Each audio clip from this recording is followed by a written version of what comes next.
Good evening, KZFR.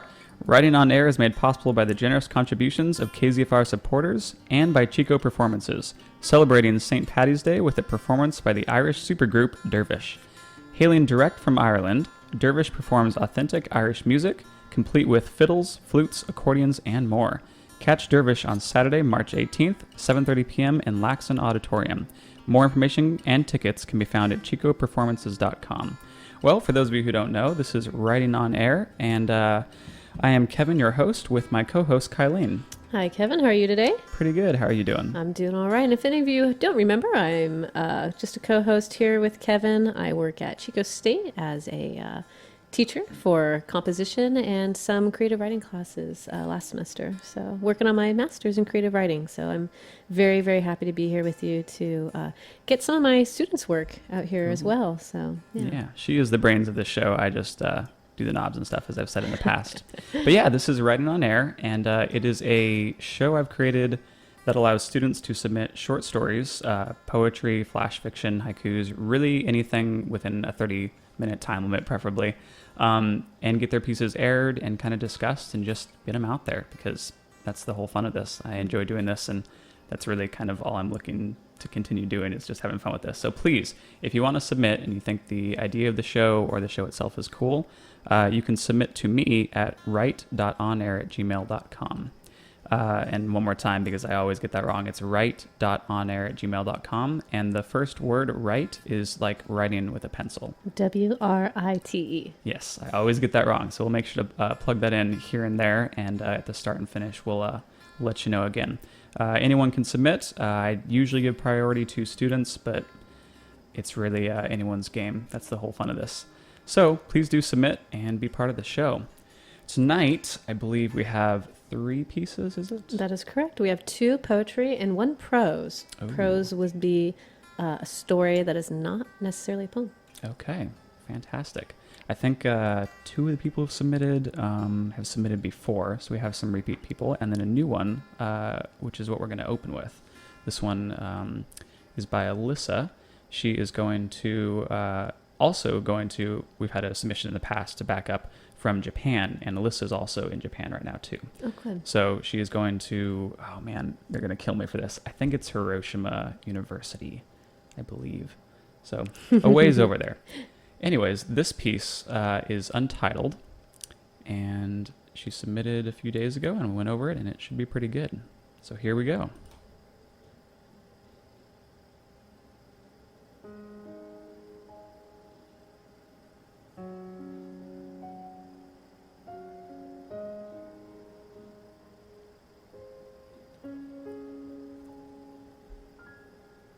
Why is the world no longer spinning? Just because I stop to take a look, when I take a breath, just a second to take in my surroundings. The world breathes with me. A stillness finds us calm, seeps in, overwhelming every feeling that was keeping our heart prisoner. We get set free for just a moment. A touch of freedom. That freedom that lightens the burden.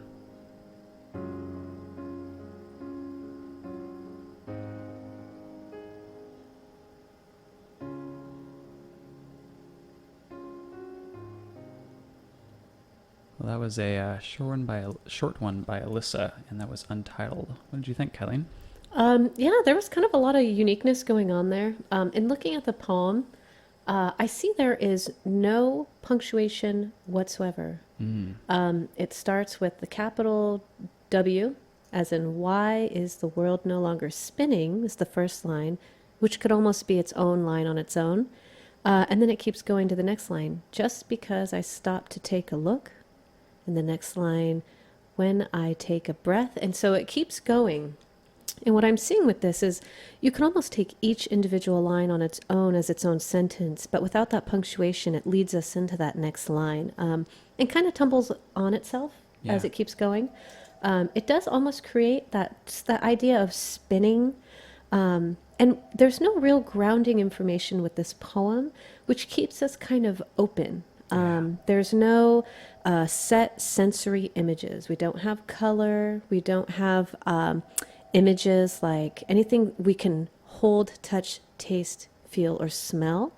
And I think there creates a bit of an openness, almost like grasping. Like there's that word, that freedom that lightens the burden. There's nothing Yeah. except that freedom. Yeah, it's a different type of freedom than what we'd usually anticipate or kind of think of, like the American freedom and like freedom of choice. Well, this is like freedom of like being disconnected. There's no root, there's no grounding thing. It's just an out of control free fall almost. And it's spinning. There's just a lot of openness in the poem. As a teacher, a lot of times I usually push against that. I like having something grounded and open. I'm sorry, something grounded that I can hold on to. But this one, because it is so open, it leaves a little bit for us to kind of fill in those blanks. Yeah, to impress upon. Yeah, to impress upon what we feel the poem is about. So, yeah, I mean, it would have been nice to have a title because a title would actually be that grounding information where we could go, oh, I totally know exactly what she's saying. And maybe that's the intention in not having a title. So, it's a very unique way of going about and writing this poem with those specific types of intentions. Yeah, yeah.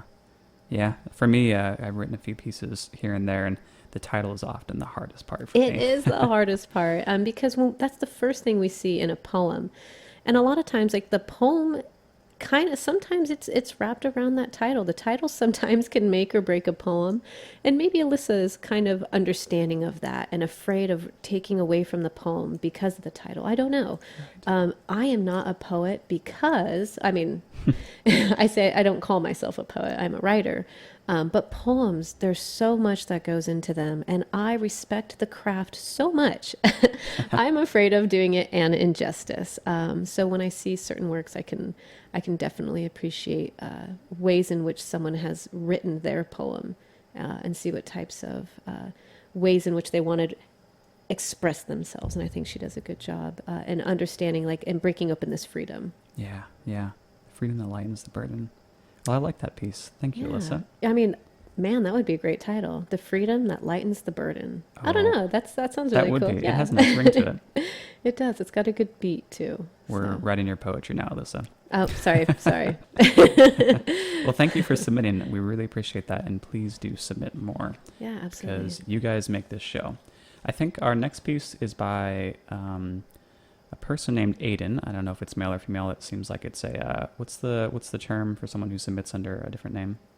Oh, an alias? Alias. There we go. Yeah. Oh, yes. Totally escaped me for a second there. Yes. Yeah. So this is Aiden, and I think you have. Do we know where Aiden's from? We just have the name Aiden. Just came in with the name Aiden, I believe. Yeah. Okay. Yeah. So when you do submit your work, if you don't want your name to be announced, you can definitely go under an alias. If there's other information you want to put, that's fine. You can just do a name. You can send it to write, WRITE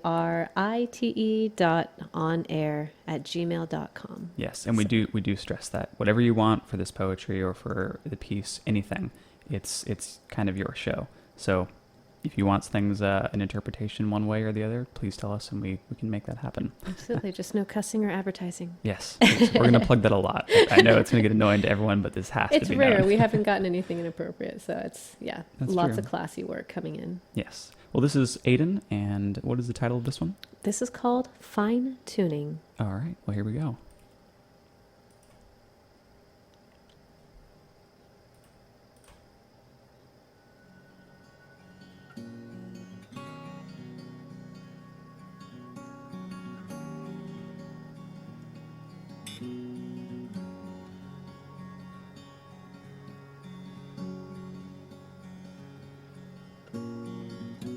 What instrument do you like?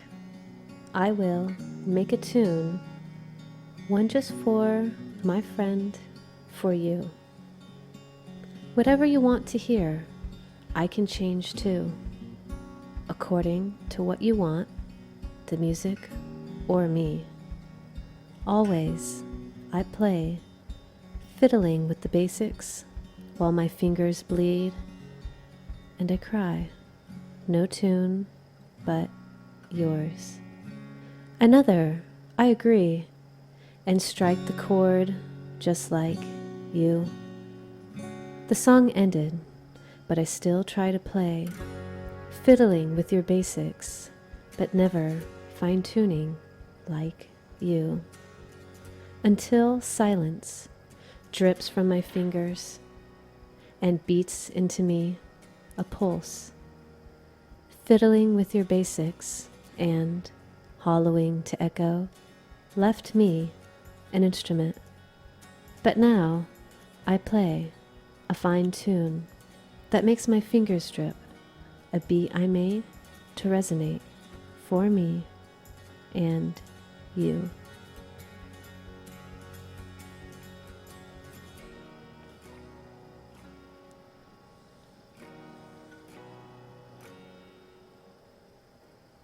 Well, thank you, Aiden.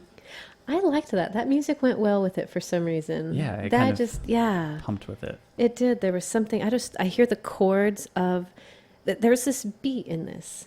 It was my first time reading it. Sometimes I like to kind of go about it a little bit fresh. It's the best way, I think. Yeah, just so that I can kind of see where they're leading me originally. And there's this again, this like kind of like when you have you ever learned to play an instrument before, and you know when you kind of go to strum or pick a guitar or a string, and I felt like this was like it says fiddling with the basics, and it reminds me is when I have the guitar in my hand and I'm trying to find not the chord but the beat or the you know when I strike that string or strum Basic it. part. Yeah, when I pick at it.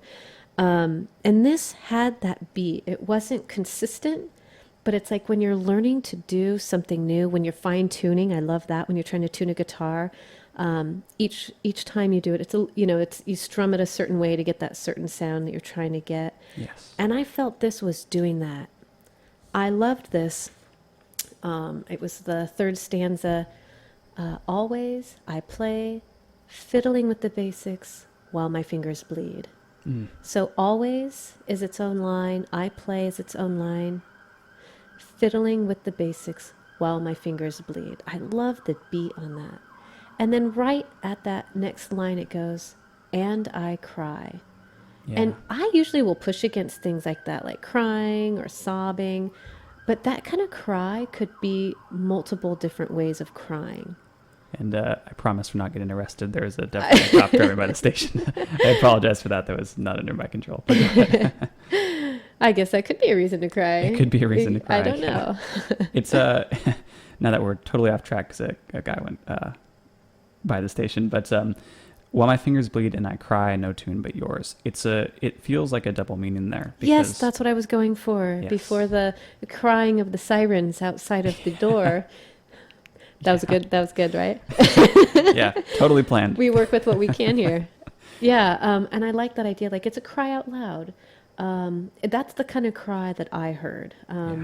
I didn't think of the crying of a weeping as much as more of like frustration in a sense. You know, that's how I feel when I'm trying to learn the basics of something and working till my fingers bleed and almost feeling like I'm still not getting it.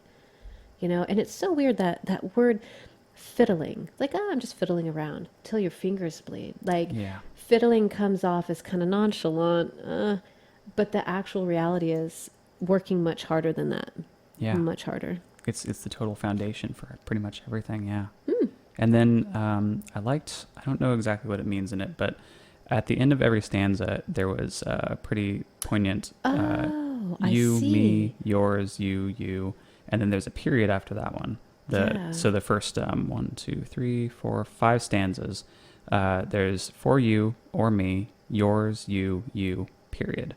So it kind of is like a little bit of a back and forth, but very oriented around the other person. I was just going to say, very little me, lots of you. Yes. And then there's that change after the song ends, because it says the song ended, but I still try to play, fiddling with your basics, but never fine-tuning like you, period. Oh. And then until silence drips from my fingers, because the song has stopped and there's almost like a change in obviously the tune, but a change in the direction of the focus. And it changes to there's suddenly a pulse and there's an instrument, and then there's now, it's like the now one seems a little bit disjointed. I'm not sure it seems like the connecting point. And then at the very end, it's back to you, but prior to that, there's also me.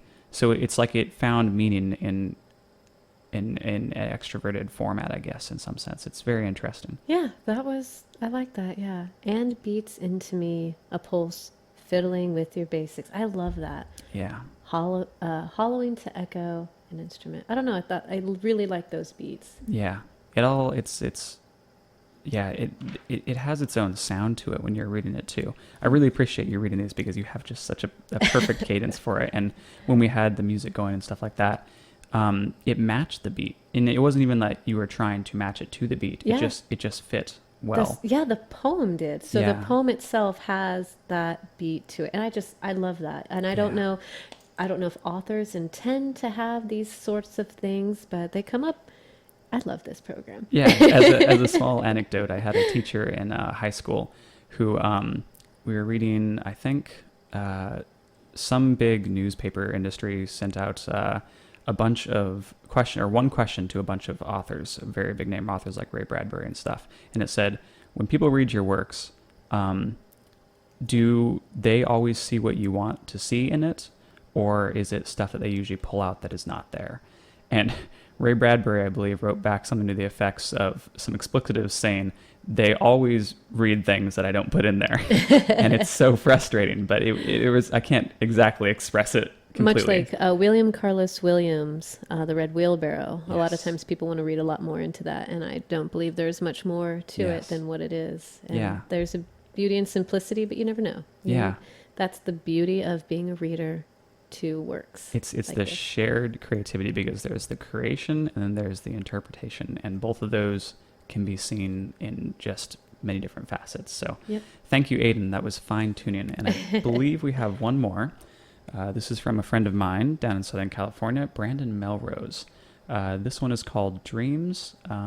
He's not a student currently, but I think he might actually be transferring up to Chico at some point. So he will be in our hometown pretty soon. So again, that is Brandon Melrose. And Dreams, was it? Yes, this is called Dreams.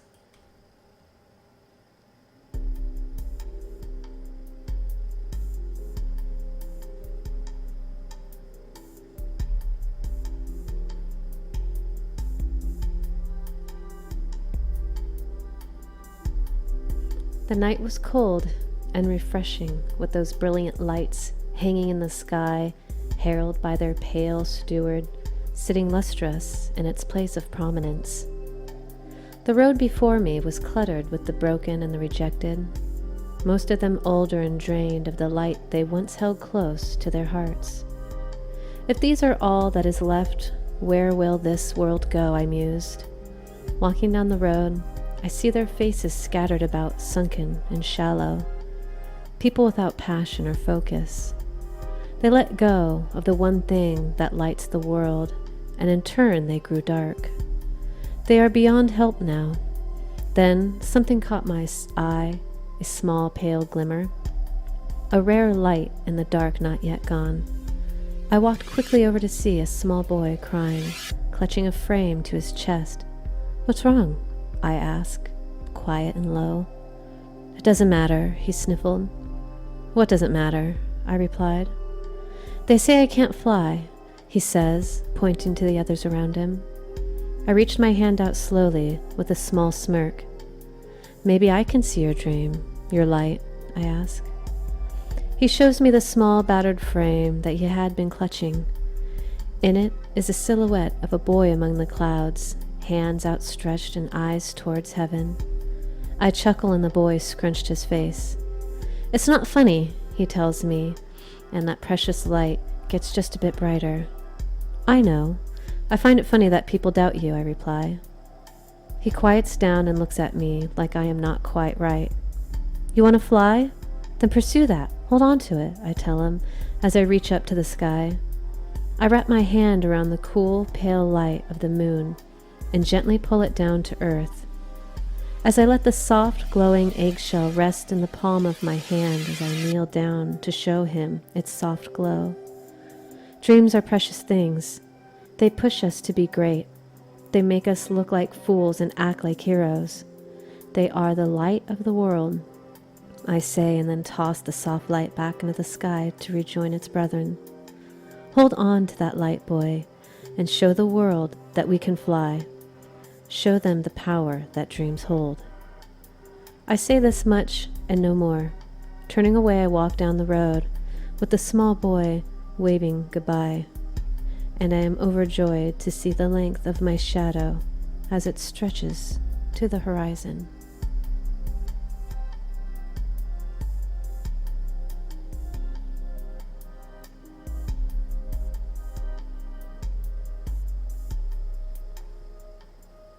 Wow, thank you, Brendan. That is such a good piece.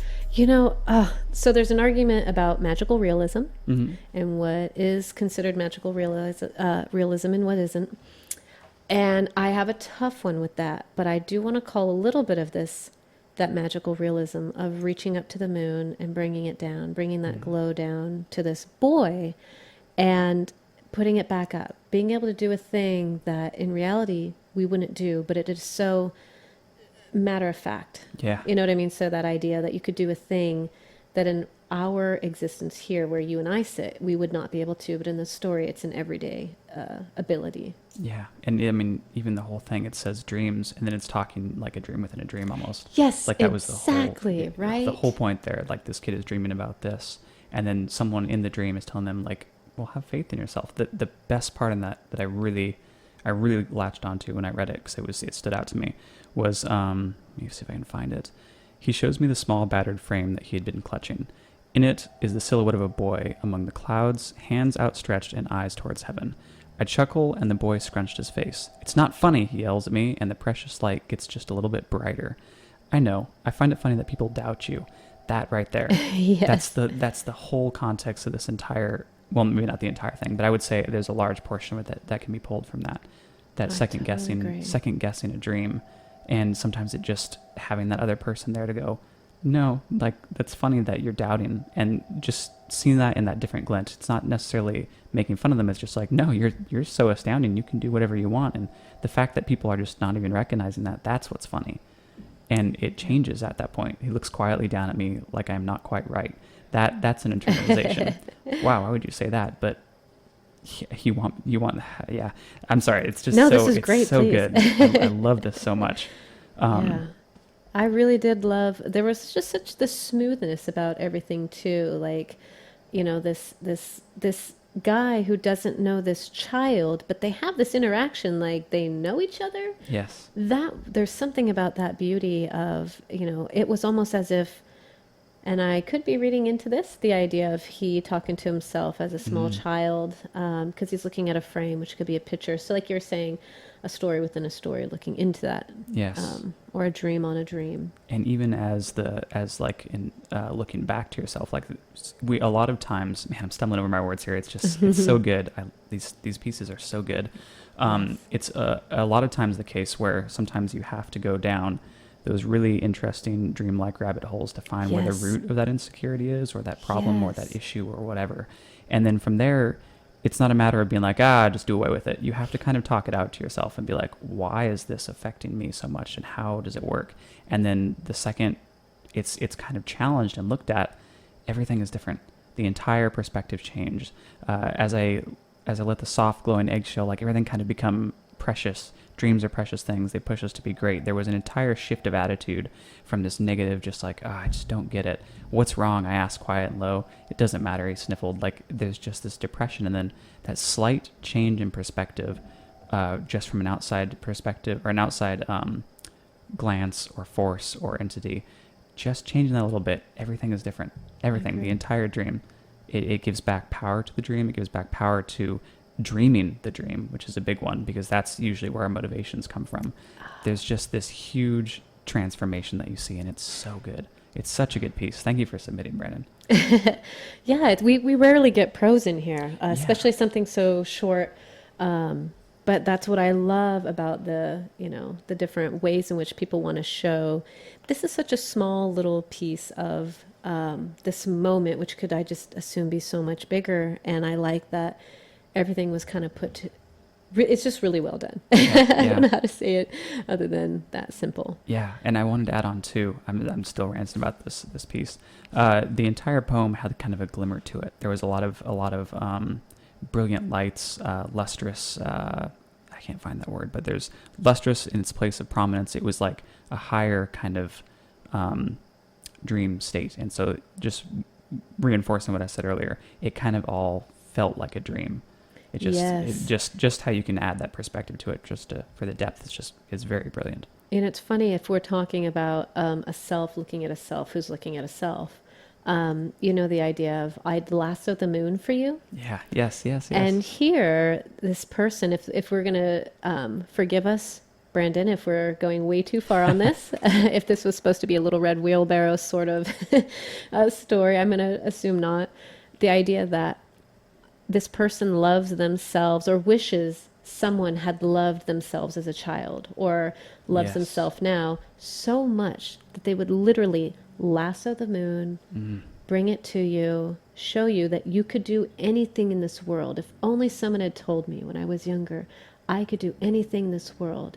And it's as if to themselves they're doing that. They're bringing the moon and going, look what I can do. I'm you. You can. We can. Yes. I believe it even says literally, hold on to that light, boy, and show the world that we can all fly. Yes. Ah. Right? Show them the power that dreams hold. Oh, it's so good. I mean, I feel like currently I'm living a dream right now. This Yeah. radio station or this radio program to me, this is a dream. If I had a moment where I could go back to my younger self and pull back the moon and say, look, if you do it, you can do it. I just Yeah. think this is great. I want to talk about all of these for hours, but unfortunately we have time constraints. So Of usually what course. we do at the end of the show, or what we've been kind of trying to do, because we're kind of shooting from the hip most of the days, I would say, Yeah. is we like to look at all of them and just kind of see common threads and stuff. And what I'm kind of seeing from my perspective, and you can tell me what yours is there's a lot of introspection and then reinforcement, Yes. or kind of like development going on. Oh, in for all of sure. these. We've got fine tuning, which is someone fine tuning themselves for another person.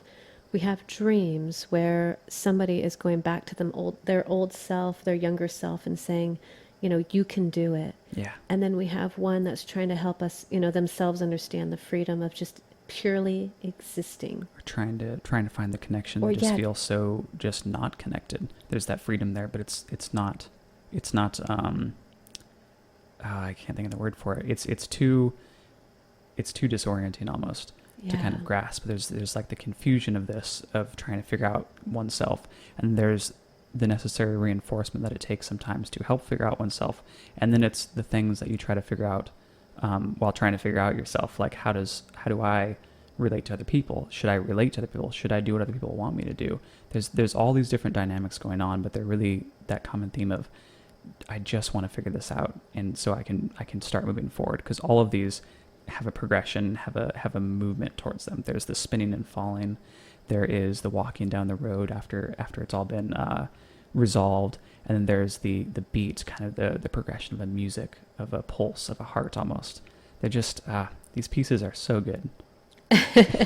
I really could not add much more to that. Yeah. I totally agree.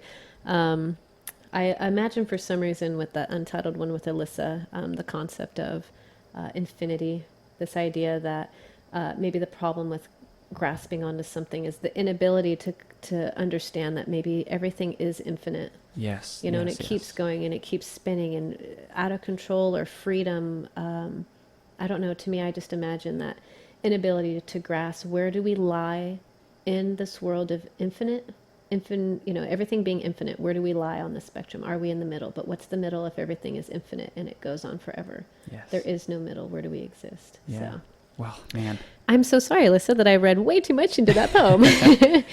that's the fun. Well, it's probably more fun for us than you guys, and I apologize for that. But Yeah. I think that's actually all the time we have tonight. But I cannot stress enough, you guys make this show, and that's the best thing. I don't. This is a volunteer thing for me. I do this when I have time on the weekends and stuff, and Same here. during Wednesdays. And there's nothing cooler than just being able to read your guys' pieces and interpret them. Yes, so thank you for contributing. Don't Yeah. forget WRITE.onair gmail.com. Yes, to submit stories or ask questions or anything else. And also, don't forget, Writing on Air is made possible by the generous contributions of KZFR supporters and by Harrison Daily Wright Accountancy Corporation in Chico. Harrison Daily Wright provides certified public accountants specializing in accounting and bookkeeping services, auditing, tax preparation, planning, management support, services for nonprofit organizations, and more. To reach Harrison Daily Wright, call 895-1209. And again, my name is Kevin, and this is Kylene at Writing on Air. Yes. Have a good night, everyone, and Good stay night. safe out there.